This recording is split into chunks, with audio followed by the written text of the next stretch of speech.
The breaking point. Commander Alexandra Hayes stood at the viewport of the diplomatic vessel Tranquility, watching the massive Galactic Concordat station rotate slowly against the backdrop of stars. The gleaming structure, a marvel of engineering built by the combined efforts of 17 species, housed the central governance body for over 300 sapient civilizations across the galaxy. For 78 years, humanity had been among them, learning, trading, and growing under the Concordat's protection. Commander, the Security Council session begins in 20 minutes, her aide, Lieutenant Chen, announced from behind her. Hayes nodded without turning. Is the evidence package prepared? Yes, Mom. All sensor data from the Epsilon Indy incident, casualty reports, and recovery team findings. The President has also forwarded authorization to present the Archimedes Protocol as our formal response should the Council fail to act. Hayes finally turned, her expression grim. They'll fail to act, Chen. They always do. 2 hours later, Hayes stood at the center of the Concordat's Grand Chamber, a vast amphitheater with rising tiers of seating accommodating representatives from across known space. The evidence of the dreadful Empire's unprovoked attack on the human research outpost in Epsilon Indy played on holographic displays. The destruction of 3 science vessels, the bombardment of the research station, and the deaths of 238 human scientists and support staff. These actions represent a clear violation of the Concordat Charter, Section 4, regarding unprovoked military actions against signatory worlds, Hayes stated, her voice calm despite the fury building inside her. Earth requests immediate sanctions against the dreadful Empire and authorization for a security response to protect our remaining assets in the sector. Grand Administrator Valkorian, a tall, willowy being with silvery skin that seemed to shimmer under the chamber lights, rose from his elevated seat. His 12 eyes, arranged in a perfect circle around his bulbous head, blinked in sequence, a sign of contemplation among his kind. The Concordat acknowledges the gravity of this incident. His melodic voice echoed through the chamber. However, the dreadful delegation has provided evidence that your research station was developing quantum disruption technology prohibited under the Treaty of Sirius. Before action can be taken, we must form an investigative committee to determine the true nature of these facilities. Another committee. Hayes couldn't keep the edge from her voice. Administrator, this is the 7th attack on human interests in the past 3 years. We have participated in 12 committees, none of which have resulted in meaningful action. Meanwhile, the dreadful continue to expand their military presence along our borders. The Concordat moves with careful deliberation, Commander Hayes. This has preserved galactic peace for 9 millennia. At what cost? Hayes challenged, breaking diplomatic protocol. Murmurs rippled through the chamber. While the Concordat deliberates, people die. Colonies fall. The dreadful annexed the entire Proxima system last year, a system with 3 civilizations under Concordat protection, and your response was a formal letter of concern. The dreadful representative, a massive reptilian being with armored plates along its spine and razor-sharp ridges, where eyebrows would be on a human, rose to its full 3-meter height. Once again, the humans demonstrate their impatience and aggression. High Commander Kraz dull rumbled, his translator struggling to convey the complex harmonics of his native tongue. This is precisely why the dreadful Empire must take precautionary measures. Your species advances too quickly, develops technologies too dangerous, and lacks the wisdom to use them responsibly. Before Hayes could respond, Valkorian intervened. This chamber will now vote on Resolution 398B. The formation of a joint investigative committee regarding the Epsilon Indy incident, with findings to be presented no later than 1 standard cycle. Hayes watched in mounting disgust as the vote proceeded. One by one, the holographic indicators above each delegation changed color: blue for approval, red for rejection, yellow for abstention. Blue spread like a wave across the chamber, even from species Hayes had considered allies. The Alteri, who had signed a separate defense pact with Earth just 2 months earlier, voted blue.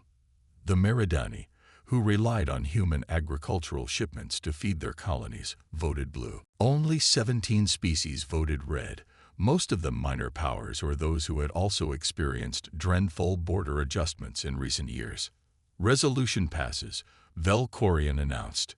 Furthermore, as a peacekeeping measure, human military vessels are ordered to maintain a minimum distance of 2 light years from any dreadful claimed territories until the committee completes its work.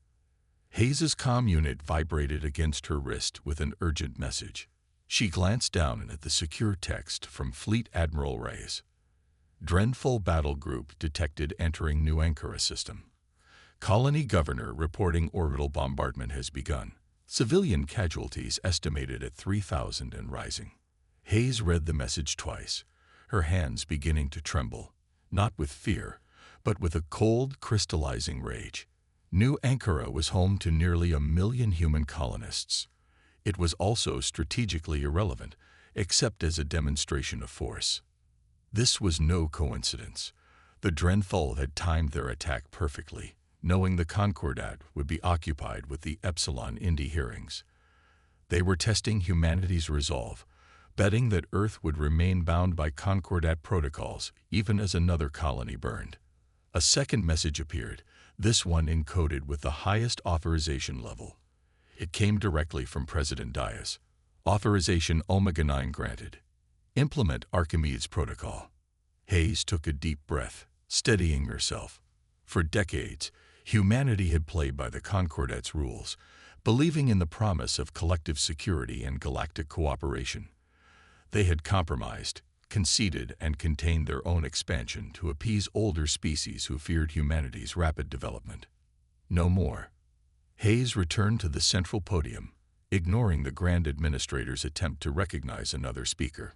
The Concordat recognizes Commander Alexandra Hayes of Earth, Velkorian stated, unable to deny her the floor without violating protocol himself. I will be brief, Hayes said, her voice carrying clearly through the vast chamber. While this body debates and forms committees, the dreadful Empire has just launched an assault on the human colony of New Ankara. Orbital bombardment began approximately 12 minutes ago. Civilian casualties are already in the thousands. The chamber erupted in a cacophony of voices and translator overlaps. Velkorian pounded his ceremonial staff, trying to restore order. If true, this is deeply concerning, he finally managed when the noise subsided. We will immediately form another committee, Hayes interrupted. Draft another letter of concern. No. By the authority vested in me by the President and Congress of the United Earth Government, I hereby announce our immediate and complete withdrawal from the Galactic Concordat. The silence that followed was absolute, as if every being in the massive chamber had simultaneously ceased to breathe. You cannot, Velkorian began. We can, and we have, Hayes cut him off. Earth entered this alliance voluntarily, and we leave it the same way. Effective immediately, all human representatives will depart Concordat space. All treaties, trade agreements, and security arrangements between Earth and the Concordat are null and void. We will act independently to protect our people and interests. The dreadful representative made a sound that the translators rendered as laughter. Without Concordat protection, your colonies will fall one by one. You have just signed your own extinction. Hayes turned to face Krasdul directly. The Concordat never protected us. It merely restrained us. She walked from the chamber as pandemonium erupted behind her. In her earpiece, Admiral Rice reported, Operation Maginot initiated. Defense grid activating. The first wave of dreadful ships has already encountered our outer defenses at New Ankara. For 78 years, humanity had maintained the facade of compliance with Concordat restrictions on military technology and deployment. For 78 years, they had developed in secret what they could not develop openly, building defensive systems that existed in direct violation of multiple Concordat treaties. The galaxy was about to learn what humanity could do when it stopped playing by rules designed to keep it weak. On the Tranquility, Hayes entered the secure communications chamber. The holographic projections of Earth's highest military and political leadership awaited her. "It's done," she said simply. President Diaz nodded solemnly. "The Dreadful have miscalculated. They believe we're vulnerable without Concordat backing. They don't understand that the Concordat was our greatest vulnerability." New Ankara defenses are fully operational, Admiral Rice reported. The hidden orbital platforms have engaged the Dreadful fleet. We're seeing significant enemy casualties with minimal damage to our systems. "What of our other colonies?" asked Defense Minister Okafor. "Operation Castle Shield is proceeding on schedule," Rice replied. "Within 48 hours, all major human settlements will have their defense grids online. The Dreadful don't know it yet, but they've already lost this war." Hayes studied the strategic display showing human territory across 3 spiral arms of the galaxy. For decades, the Concordat had forced humanity to limit its expansion, citing concerns about disrupting galactic harmony. Despite these restrictions, humans had established 27 major colonies and numerous smaller outposts, all while developing technologies that the older species believed were centuries beyond human capability. "And our diplomatic initiatives?" President Diaz asked. "Already underway," Hayes responded. "We've identified 42 species who have suffered similar treatment under Concordat policies. Initial back-channel communications suggest many are interested in bilateral arrangements outside Concordat oversight." As the Tranquility pulled away from the Concordat station, Hayes returned to the viewport. The massive structure grew smaller against the starfield, a symbol of humanity's past, but not its future. Her comm unit chimed with an incoming transmission, a private channel from Trelva. The Alteri ambassador and someone Hayes had considered a friend. "Alexandra." The Alteri's voice was strained. "What have you done?" "The Concordat is in chaos. Some delegations are already discussing military intervention to force Earth's return." "Let them try," Hayes replied calmly. "For too long, we've been treated as children in need of supervision, rather than equals deserving of respect. That ends today. The Dreadful will not stop with New Ankara, without Concordat protection. We never had Concordat protection, Trell. We had Concordat restraint. There's a difference." A brief silence followed before Trelva spoke again, her voice lower. "Some of us understand your frustration, Alexandra. Not all species are content with the Concordat's methods. Then perhaps it's time for something new," Hayes suggested. "Earth stands ready to form alliances based on mutual respect and genuine cooperation, not patronizing oversight." As the Tranquility prepared for its jump to hyperspace, reports flooded in from New Ankara. The Dreadful assault had faltered in the face of unexpectedly fierce resistance. Of the 37 warships that had entered the system, 22 had been destroyed or disabled. The rest were in retreat. Throughout human space, hidden defense systems decades in the making revealed themselves. On Earth, military production facilities that had operated in secret beneath oceanic shelves and within hollowed-out mountains increased their output. Across human colonies, citizens who had been trained for this contingency mobilized. Humanity had prepared for this day, knowing it would eventually come.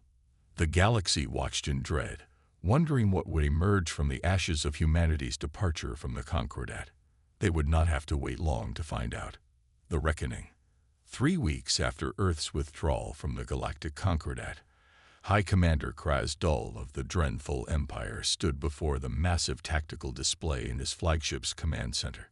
The holographic representation of the New Ankara system glowed with the debris fields of Dreadful ships, markers of a humiliation that still burned in his 4-chambered heart. "Impossible," he hissed for perhaps the 100th time since the disastrous assault. "Their defenses were beyond anything we anticipated." Strategic Overseer Vexmal, his second-in-command, approached cautiously. "High Commander, we have completed our analysis of the human defensive capabilities at New Ankara. The technology, it appears to be at least 3 centuries beyond what our intelligence suggested they possessed." "How?" Krasdul smashed a clawed fist against the display console. The Concordat's inspection protocols were evidently circumvented. Vexmal finished. We have discovered evidence of massive underground manufacturing facilities on several human worlds. They have been developing military technology in secret for decades while maintaining a facade of compliance. Krasdul's scales darkened with rage, a physiological response that caused his subordinates to step back. Then we will crush them before they can fully deploy these weapons. Prepare the Dominance Fleet. We will strike their primary colony simultaneously. Without the Concordat's protection, they stand alone. What the High Commander failed to understand was that humanity had never stood alone. They had merely been waiting. On Earth, in the underground command center beneath the Sierra Nevada mountains, Fleet Admiral Isabella Reyes reviewed the latest intelligence reports with a grim satisfaction. Surveillance drones, hidden within Drenthal territory, confirmed what she had anticipated. The Empire was massing for a major offensive. They're playing directly into our hands, she told the assembled Joint Chiefs. Operation Glass Castle is ready.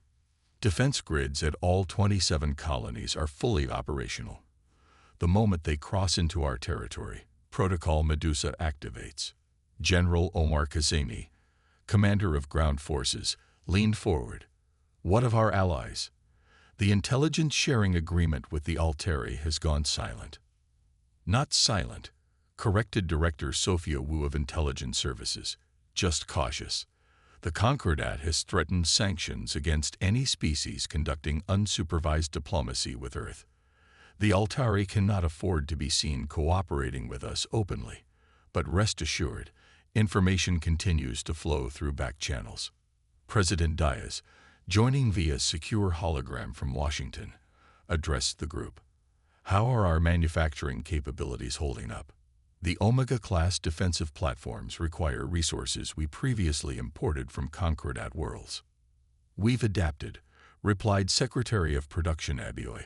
The asteroid mining operations in the Kuiper Belt have been expanded. The lunar factories are operating at 143% capacity, and Dr. Nakamura's team has perfected the synthetic alternative to Iridium-479. We can maintain our current production rates indefinitely. And Project Lazarus? Diaz asked, referring to the most classified of Earth's military developments. Admiral Reyes nodded, ready for deployment when needed, though I hope it won't come to that. 3 days later, the Drenthal struck. 67 battle groups entered human space simultaneously, targeting colonies across 3 spiral arms. The coordinated assault was the largest military operation in the galaxy since the Meckler incursion, 2,000 years earlier. The Drenthal expected a swift victory against an isolated opponent. What they encountered instead was devastating. At the colony of New Sydney, the first wave of Drenthal warships was met by a network of automated defense platforms that had remained invisible until the moment of attack. Quantum disruptor beams, technology the Concordat had expressly forbidden, sliced through Drenthal shields as if they were made of paper. 28 ships were destroyed in the first 13 minutes of engagement.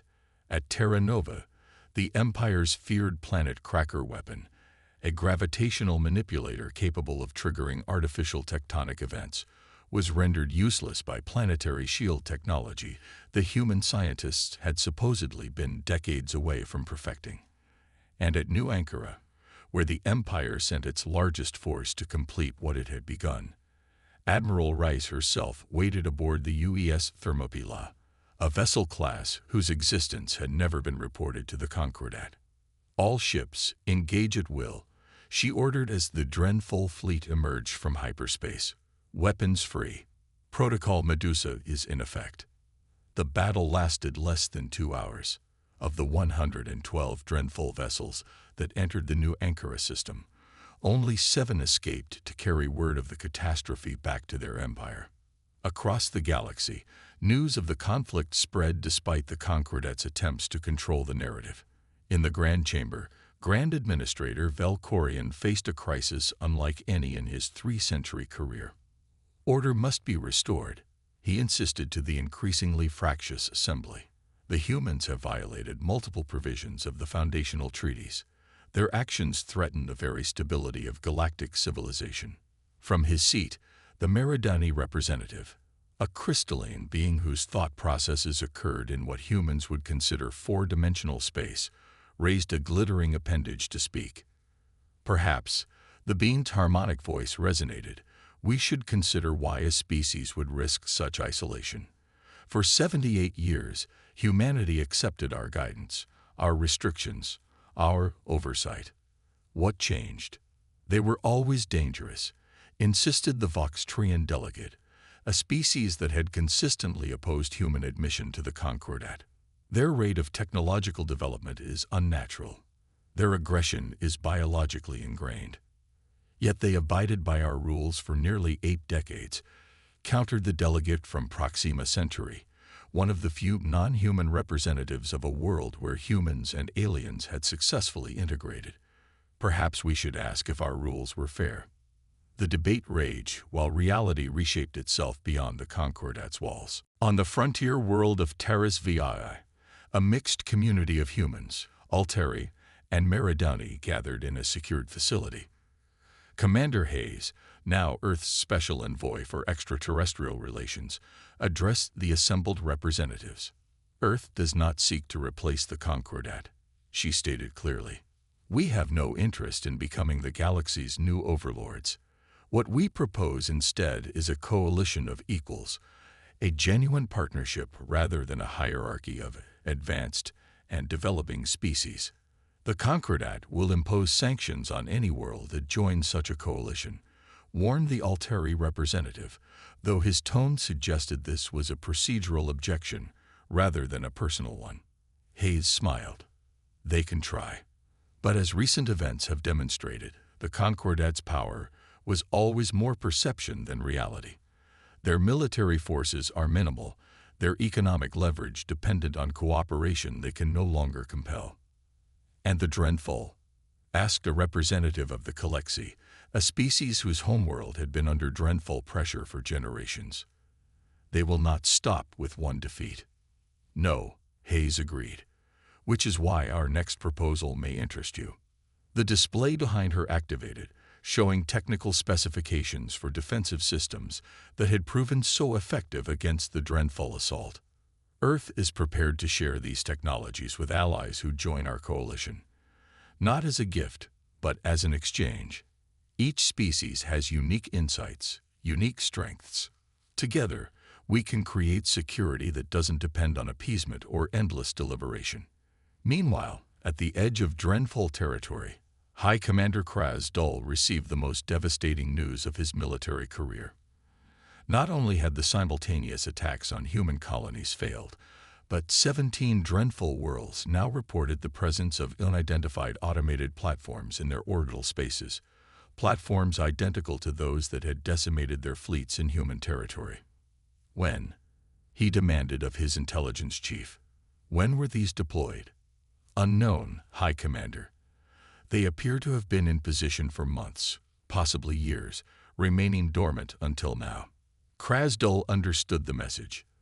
The humans could have struck at any time. The platforms were not just weapons but a statement, a checkmate announced before the Drenfall even realized they were playing chess.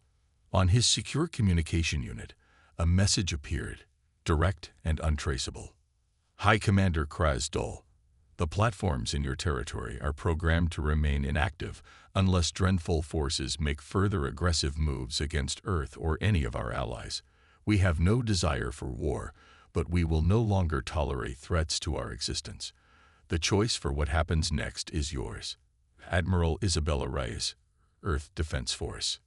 In the 3 months that followed, the galaxy experienced the most significant political realignment in millennia. The Concordat, while not dissolved, found its influence dramatically reduced as species that had long chafed under its restrictions sought new arrangements outside its framework.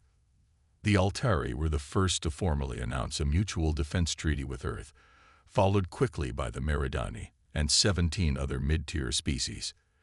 Together, they formed what became known as the Orion Coalition, an alliance of equals bound by shared interests rather than hierarchical oversight.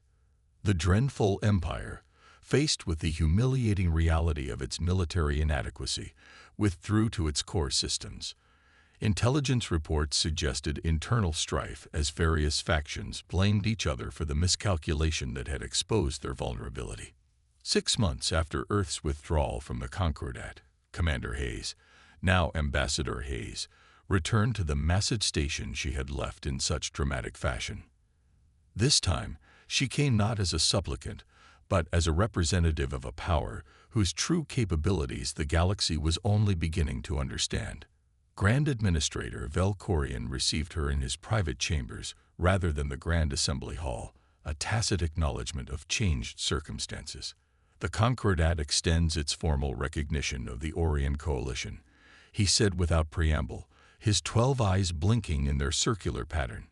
We propose a treaty of non-interference between our respective spheres of influence. Hayes accepted the data crystal containing the proposed agreement. I will convey this to my government and our coalition partners. But I should be clear, non-interference must be genuine. The days of Concordat observers monitoring our development or restricting our research are over. You have made that abundantly clear, Ambassador. Velkorian's tone carried a note of resignation. May I speak frankly, not as administrator but as someone who has observed many species rise and fall. Hayes nodded. Humanity frightens us, he admitted. Not simply your technology, impressive though it is. Your adaptability, your drive, your impatience. In 9,000 years of Concordat history, no species has advanced as rapidly as yours. The restrictions we placed upon you weren't merely political. They were born of genuine concern for galactic stability. I understand that, Hayes replied. But protection cannot come at the cost of self-determination. The Concordat sought to preserve stability by maintaining the status quo, even when that status quo allowed predators like the Drenful to prey upon younger species. That was never sustainable. Perhaps not. Velkorian conceded. Time will tell if your coalition provides a better alternative. As Hayes departed the station, she reflected on the extraordinary transformation of the past half-year. Humanity had stepped from the shadows of Concordat oversight into a position of unprecedented galactic influence. New trade routes had opened. Scientific cooperation flourished with partner species. The constant threat of Drenful expansion had receded. Yet challenges remained. Some species still viewed humans with suspicion or outright hostility. The coalition's rapid growth brought internal tensions that required careful management. And the fundamental questions that had driven the Concordat's cautious approach hadn't vanished. They had merely shifted to new forums. On the bridge of her vessel, Hayes received a secure transmission from Admiral Reyes. Project Lazarus has detected anomalous energy signatures beyond the Perseus void, Reyes reported without preamble. Patterns unlike anything in our databases. A new species, possibly, or something else entirely. Whatever it is, it's massive, and it's moving. Early calculations suggest it will reach Concordat space within 18 months. Hayes closed her eyes briefly, absorbing the implications. The galaxy was already struggling to adapt to humanity's emergence as a major power. How would it respond to whatever new development this represented? Notify our coalition partners, she decided. And inform the Concordat as well. Some challenges require more than one approach. As her ship accelerated toward Earth, Hayes gazed at the stars streaming past. The universe, it seemed, had a way of ensuring that no victory was ever truly final, no transformation ever complete. Humanity had broken free of one set of constraints only to encounter new frontiers, new questions, new unknowns. But this time, they would face them on their own terms, alongside allies who stood with them by choice rather than circumstance. The galaxy had watched in dread as humans abandoned the Forum, fearing what might emerge from that rupture. What emerged was not the chaos many had predicted, but something potentially more profound. A new order built on the radical notion that diversity of approach and equality of voice could create strength rather than weakness. Whether this experiment would succeed in the long term remained to be seen. But one thing was certain: the galaxy would never return to what it had been before humanity decided to chart its own course among the stars.